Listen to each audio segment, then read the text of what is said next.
दोस्तों, आपने अपनी ज़िंदगी में देखा होगा कि अनेक घरों में झगड़े होते रहते हैं, उनके रिश्ते खराब हैं, गरीबी रहती है, बच्चे पढ़ते नहीं हैं, हमेशा बीमारी बनी रहती है और उनके लक्ष्मी का आवागमन हमेशा बंद सा हो जाता है, बेरोजगारी रहती है। तो कुछ लोग इसको वास्तु दोष कहते हैं। तो आज हम बहुत ही सरल भाषा के अंदर आपको मैं बताना चाहूँगा कि ये वास्तु दोष क्या होता है, इसे कैसे बचा जाए, इसके कारण क्या होते हैं। वास्तु शास्त्र एक प्राचीन भारतीय ज्ञान प्रणाली है जिसमें बताया गया है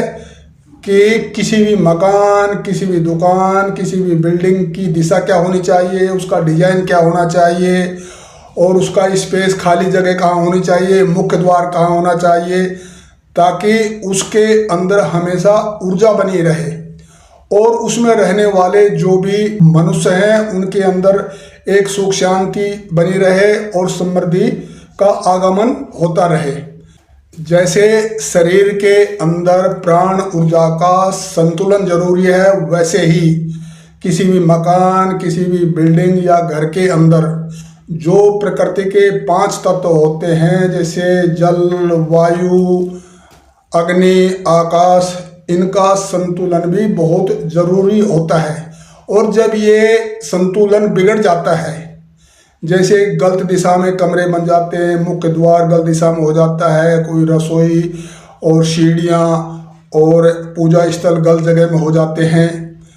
तो जो उसके अंदर रहने वाले लोग हैं उनके ऊपर एक नकारात्मक प्रभाव पड़ता है और वो मुसीबतों में फंस जाते हैं। इसी को ही वास्तु दोष कहा जाता है।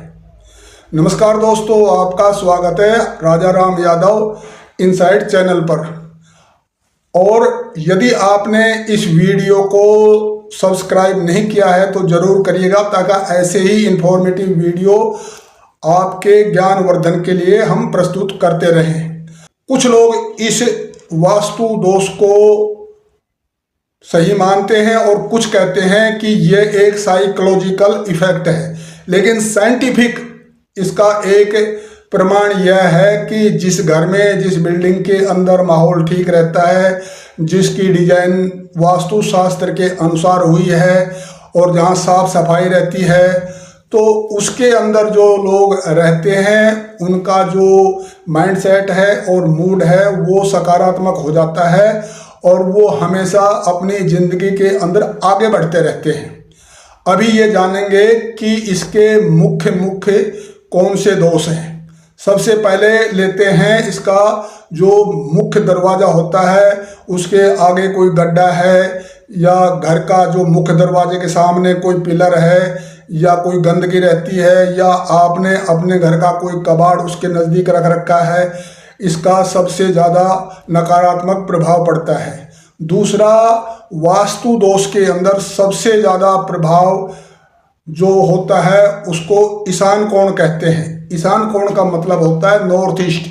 यानी उत्तर पूर्व के जो बीच का कोण है उसको ईशान कोण कहा जाता है,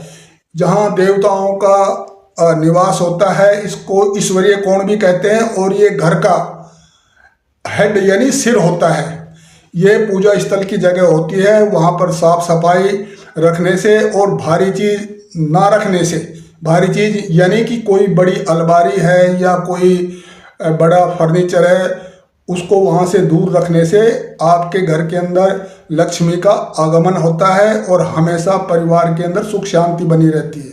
दूसरा होता है मुख्य दरवाजा को दोषों को दूर करने के लिए, जैसे आपका कोई भी मान्यता है धार्मिक या पारंपरिक,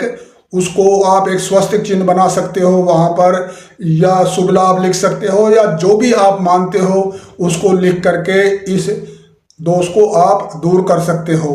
यदि आपका बेड किसी बीम के नीचे है तो उसको थोड़ा सा दाएं बाएं रखिएगा, और जो आपकी रसोई है उसके अंदर जो भी आपकी अग्नि है उसको वास्तु शास्त्र के अनुसार ही उसकी अरेंजमेंट करिएगा, और जो सीढ़ियों के नीचे आप गंदगी मत रखिएगा। और सबसे ज़्यादा जो आपके जो वॉशरूम और टॉयलेट है वहाँ पर एग्जॉस्ट फैन होना ज़रूरी है, और वेंटिलेशन होना ज़रूरी है। और जो नालियों में गंदा पानी और जिसमें बदबू पैदा हो जाती है वो नहीं रखनी चाहिए।